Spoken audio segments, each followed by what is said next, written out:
Now, I'm eager to ask you a question following up on our previous discussion about values. Values are top of mind for many people right now in terms of where they work and how they invest. And Kahne, in your role, you engage with thousands of advisors. So how are they aligning their clients' values and perhaps their own values too with their financial planning services? Thank you so much, Sharon. It's so nice to be here with you today. You know, the question of values is something that we have seen come up more and more, particularly over the last few years. I know we're talking a bit today about certain niches that people serve, and values come into that. When we think about how clients or how advisors are thinking about segmenting their clients or targeting certain clients, in the past, what we have seen is it was based on AUM or stage of life. What we're seeing more and more is that the faster growing firms are looking at things like values, like client interests, like behaviors, as well as professions. The values piece gets really interesting in that it speaks about connection. It speaks about aligning one's interests with their investment decisions. A couple of examples that we've seen recently, and one that is timely right now, are things like charitable giving. Last month we held 2 workshops, advisor workshops, on this topic, and at the core of it, it was so that advisors could better understand a client's values. And understand what they're already giving to. Many times clients are passionate about charities or activities they're supporting, which leads to what's important to that client, hence a deeper discussion with that advisor just by having the conversation. Now, there are practical applications. We see advisors adding value with respect to taxes or planning, but it can go so much deeper. We see advisors who are helping with legacy planning or working with the next generation, and which we know can be a challenge for a lot of firms. We've seen advisors help set up family foundations or even donor advised funds. And, also just on the other ways that advisors, ESG is a big topic in wealth management. I think it's a good example where we see more advisors adding an ESG offering, whether it's to align with a particular value or something, something like sustainability or environment or other social concerns. So those are some of the examples that we see. Yeah, well, Kahne, as you're talking about all of these different areas that advisors are working in, many certified financial planners, they're trying to excel, and they're excelling at offering a wide range of financial planning services to a broad group of clients. But some others have found that actually narrowing their focus, doing a deep dive into serving a particular community, can be a smart business move. Could you have a niche practice and potentially have that be more lucrative than trying to cast a wide net, Kahne? Yeah, and I think some examples here really help. As you know, we have an amazing women in wealth community at Dimensional. And so we've thought deeply about how advisors can be more strategic in targeting specific client niches, be they widows or women going through divorce. And Stacey Francis, for example, of Francis Financial in New York City, is really a great example of this. She has a very successful practice. She helps women navigate transitions like divorce. She is strategic in her offering. She has established herself as an expert. You see it on her website, the awards she's received, the white paper she's written on women going through divorce, even a podcast. If you're a woman in New York City going through a divorce, I wouldn't be surprised if you found Stacey Francis. So there's a real element of being able to be strategic. We see other firms and advisors who are also focusing on this idea of clients going through divorce, and it's differentiation. It speaks to what services they offer. It speaks to who they work with, whether they know the local family law attorneys. They know the types of issues that clients need to navigate, which might include selling the family home or keeping it, or helping them navigate segregating assets. So that's like one example, I think, that really speaks to it. We also see the lucrative pieces when people are targeting the specific industry. We see our clients in the Bay Area or Seattle target tech startups, which is can be a real differentiator for them. If you're working with clients that might be working with a tech startup and you have stock options, you want expertise to help you with that, and clients are searching that out. So that's where I think we really start to see some of those values come in. Yeah, it's a good point. It's a good point. And there, of course, are even certifications and designations for divorce financial planning. And as we see more niches come to light, perhaps more certification in certain areas, I want to bring in Jay Zigmont into the conversation now, because Jay, you've actually created this niche for yourself, and in the past year creating a community of clients and financial advisors with a focus on an aspect of financial planning that also resonates with you personally. I would love for you to tell us why you started your firm, Childfree Wealth, and what makes it different than most. Absolutely. So my wife and I are child-free, and that was kind of the start of it. And when I went to do my certification to become a CFP, there was never once a mention of child-free or permanently childless in any of the literature. And that's kind of weird, because somewhere around 20% of the US are child-free. So if you have 20% of the US who are child-free, they have specific financial needs that are different than everybody else. And Jay, I went out and did a bunch of research and wrote a book. Can I ask you 1 second, Jay, how you define child-free? Because I think a lot of folks may be saying, sure, I have child-free clients. They just haven't started their families yet. Or what is the definition there? And when you give that number, who does it encompass? Absolutely. So to be specific, child-free means you don't have kids and you're not planning on having kids. And just to be kind of technical, child-free tends to be people that do that by choice. And we have childless folks that may not be by choice. And really, we're talking about 20% of the US, as a recent study in Michigan found, people self-identify as child-free and saying, yep, I'm just not going to have kids. Yeah, you know, but most financial planning, at least when I started 20-some years ago working with my advisor, it starts with what kind of legacy do you want to leave? What kind of legacy do you want to leave for your family? And what are you going to do in terms of planning for your child's education? Those are the very first steps, even when, at the time, my husband and I were childless.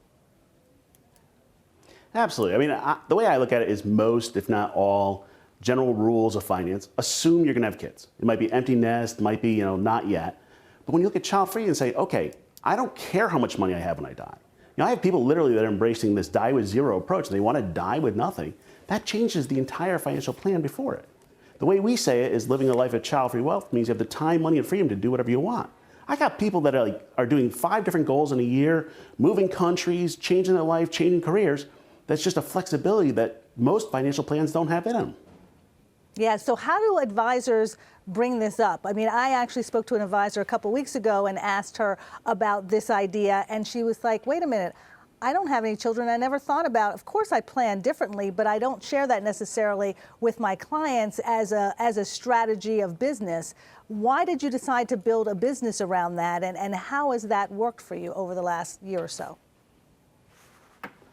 Well, the way I look at it is, everybody has their own path. You can choose to have kids or not. That's your choice. How you got there, that's your choice. And I let people self-identify and say what they are. I think what I've found is that there's this big chasm where people go, oh, I'm going to go to a financial advisor. And they go, I'm child-free. And the financial advisor says, well, you'll change your mind. No, that's not appropriate. Or they say, well, let's plan on kids anyway. No, that's not going to happen. So it's a different way of looking at it.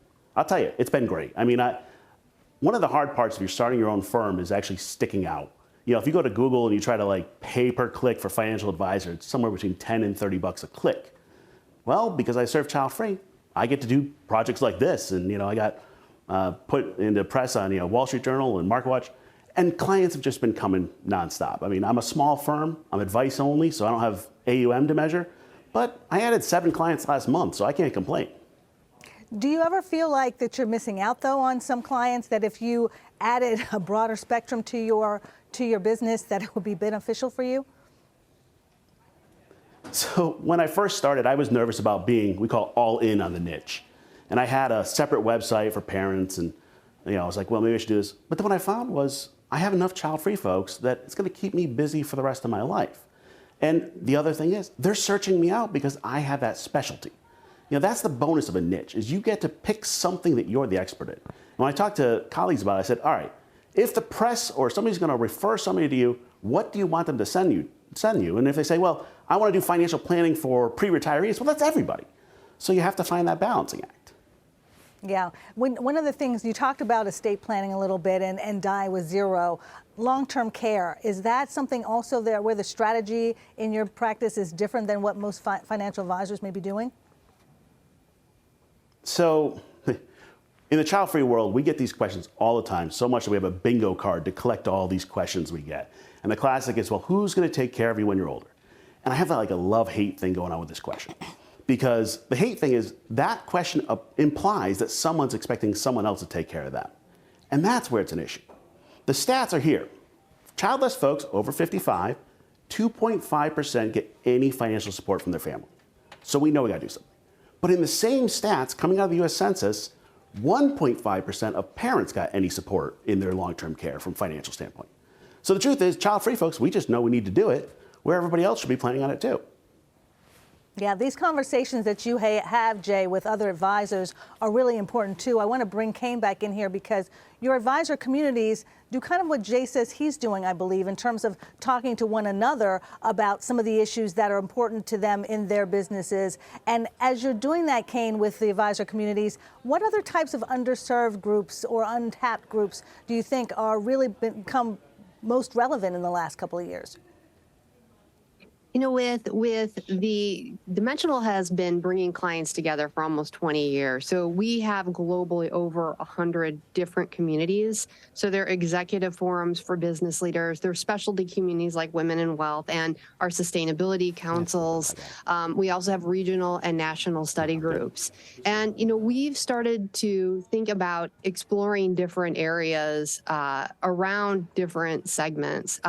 We've thought about different, for example, pop-up communities that might look at something like family office, or we're actually planning an event for advisors who are thinking about B Corps and are going after a B Corp certification in their practice, which will actually target certain clients and niches, as well as even there's an employee experience to that as well.